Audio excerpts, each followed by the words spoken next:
नमस्कार, आप देख रहे हैं फ्रंटलाइन 24। मैं हूं आपके साथ साहिबा सिंह।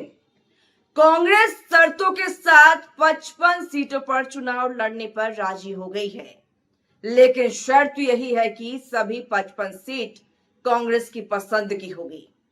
इसमें लालू तेजस्वी की दखल नहीं होगी। यदि कांग्रेस से प्रत्याशियों की सूची लालू प्रसाद मांग रहे हैं तो उन्हें भी राजद प्रत्याशियों की सूची कांग्रेस को दिखाना होगा। सीट तो कांग्रेस कम करने को तैयार है, लेकिन पसंद राजद का नहीं, कांग्रेस का अपना होगा। मतलब साफ है कि इस बार बता दें आपको कि मतलब साफ है कि इस बार राजद की मनमानी पहले की तरह नहीं चलेगी। इतना ही नहीं, कांग्रेस ने सीमांचल, कोसी और मिथिलांचल में राजद से कम सीटों पर किसी भी बता दें आपको कि सीमांचल, कोसी और मिथिलांचल में राजद से कम सीटों पर किसी भी हाल में नहीं लड़ेगी।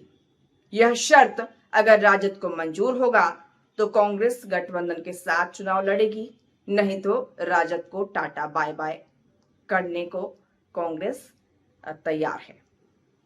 यह हर कोई जानता है कि बिहार में राहुल गांधी के वोटर अधिकार यात्रा के बाद कांग्रेस की स्थिति मजबूत हुई है और सोई हुई कांग्रेस बिहार में एक बार फिर से बता दें आपको कि सोई हुई कांग्रेस बिहार में एक बार फिर से जाग चुकी है। राहुल गांधी की सादगी, सरलता और सहजता को गठबंधन के नेता से लेकर बिहार के लोग बहुत नजदीक से देखा है।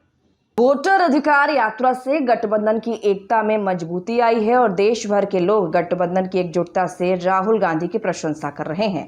उन्होंने यात्रा के दौरान हर कटुता को खत्म करने का शानदार प्रयास भी किया, जिससे महागठबंधन को लाभ मिलेगा।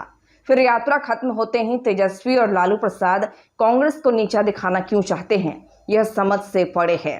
तेजस्वी सभी दलों को छोड़ अकेले यात्रा पर क्यों निकल रहे हैं? अगर अकेले यात्रा करना था तो राहुल गांधी की यात्रा में शामिल होने का नाटक क्यों किए, ये बिहार के लोग जानना चाहते हैं। यात्रा से सिर्फ कांग्रेस ही नहीं, राजद और गठबंधन मजबूत हुआ है। अगर यात्रा कर रहे हैं तो गठबंधन के साथियों को क्यों नहीं शामिल करना चाहते हैं? बिहार में सहयोगी दलों के साथ लालू तेजस्वी जो खेल बिहार में खेलना चाह रहे हैं, यह कहीं राजद के लिए उल्टा न पड़ जाए। गठबंधन में राजद सबसे बड़ी पार्टी जरूर है, लेकिन राजद की हैसियत नहीं है कि अकेले चुनाव लड़कर सरकार बना लेगी। देश के साथ बिहार की राजनीति भी बदल गई है, इसलिए राजद को गठबंधन धर्म का पालन करना चाहिए। कांग्रेस ने कभी नहीं कहा कि तेजस्वी मुख्यमंत्री नहीं होंगे, सिर्फ यह कहा जा रहा है कि इसका फैसला चुनाव बाद होगा। इससे गठबंधन को नुकसान नहीं, फायदा होगा और राजद विरोधी वोटर गोलबंद हो सकता है। इधर मुकेश सहनी भी कहने लगे हैं कि यदि सीएम चेहरा घोषित होगा तो डिप्टी सीएम का चेहरा भी सामने आना चाहिए। अब सवाल उठता है कि क्या नाम घोषित हो जाने से तेजस्वी मुख्यमंत्री बन जाएंगे? इसके लिए विधानसभा में बहुमत हासिल करना होगा, मतलब 122 से अधिक सीट चाहिए। कांग्रेस ने अपनी शर्त लालू तेजस्वी के सामने अपनी शर्त रख दी है। अगर यह शर्त लालू तेजस्वी को मंजूर होगा तो कांग्रेस गठबंधन के साथ दमखम से चुनाव में उतरेगी, नहीं तो कांग्रेस का रास्ता अलग भी हो सकता है। राहुल प्रियंका दोनों बिहार आ रहे हैं। प्रियंका मगध, चंपारण और मिथिलांचल में सभा को संबोधित करेंगी। जिसमें सब कुछ ठीक ठाक रहा तो तेजस्वी भी साथ होंगे, नहीं तो प्रियंका गांधी अपने नेताओं के साथ दिखेंगी। कांग्रेस मिथिलांचल, सीमांचल और कोसी क्षेत्र में राजद के सामने पीछे नहीं हटेगी, यह तय है। राजद का यहाँ पहले से एनडीए से बहुत कमजोर है। कांग्रेस सीमांचल में आज भी राजद से आगे है। किशनगंज, पूर्णिया और कटिहार में कांग्रेस के सांसद हैं।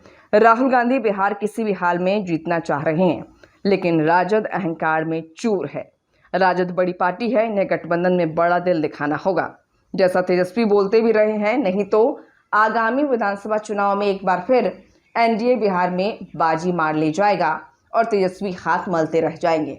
इतना ही नहीं, टिकट वितरण में भी सावधानी बरतनी होगी, नहीं तो खेल बिगड़ सकता है।